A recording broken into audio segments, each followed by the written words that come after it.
Benji here, and this is why kids need to learn about white privilege. Benji, I agree. It is a privilege to be white. They're messing around. Let's see what he's got to say. I was so appalled when I saw these two headlines today. The fundraiser in support of two sacked police officers who admitted to racially profiling a black couple so they could conduct an unjust stop and search has raised over £40,000 in public donation. Yeah, it's over 150,000 now and nearly 10,000 people.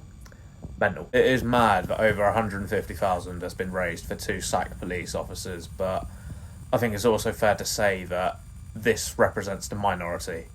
The majority of the country are against shit like this. The reason these two officers were sacked is because they lied about smelling the green. Good riddance. They both admitted to lying, but what did you say they admitted to, Benji? Who admitted to racially profiling a black couple. The panel also found unproven the claim that the race of the athletes had played a role in their treatment. Or in other words, you're lying. You also forgot to mention that the car was on the wrong side of the road and sped off when asked to stop. Play stupid games, win stupid prizes.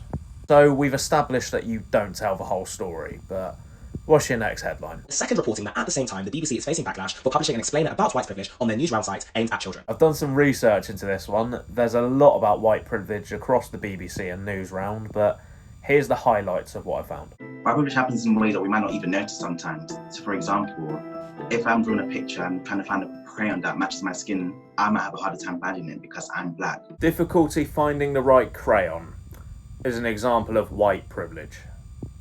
Okay. Whereas a white person will be able to find it easily. Same way, if I was to cut myself or injure myself, I need a plaster.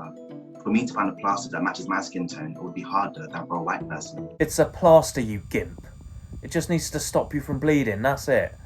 Anyway, here's another lady I found coming up with some more examples. You know, not being harassed while having a barbecue at the park with your family, not being profiled in stores and communities that others may see you as an outsider to, getting pulled over by the police and not fearing for your life. All of those examples can apply to anyone, regardless of skin colour. All of the explanations and other examples I've seen regarding white privilege from the BBC are all just way too vague. You can't really get anything out of them.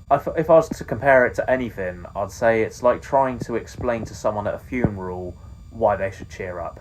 It may sound sensible, but when you think about it for more than a second, it just falls apart and doesn't make any sense. Apparently, to some, the existence of white privilege is a myth that we shouldn't be teaching children. Benji, the way this is being taught to children is stupid.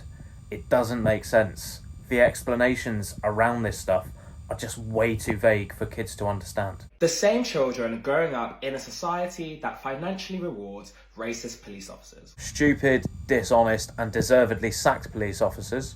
Yeah. Racist police officers? I don't know that. You don't know that, and the report doesn't even know that. So let's not jump to conclusions. Saying that we live within a system designed to favour whiteness to the extent that white people don't face the same obstacles that people of colour do. Here's a fun fact.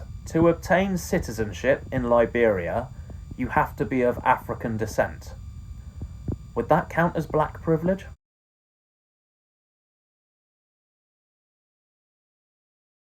That white people don't face the same obstacles that people of colour do. I don't Like think it's a being controversial thing to say, profiled, stopped, but I and think the searched by police should search is simply a fact. anyone and they're any suspicious attempt of. to prevent the next generation from Yeah. understanding that, so they're raised with the incentive to change things, are I can categorically say that all of the material I have seen regarding white privilege will not end racist discrimination the at all. oppressive status quo. If we anything, shouldn't stand it will for make it worse. Teaching children about white privilege is a key step to breaking the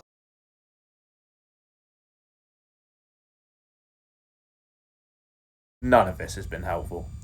Come back next time with some actual, real, proper examples, discrimination not just and crayons inequality. and because children plasters. who grow up with this That's it. awareness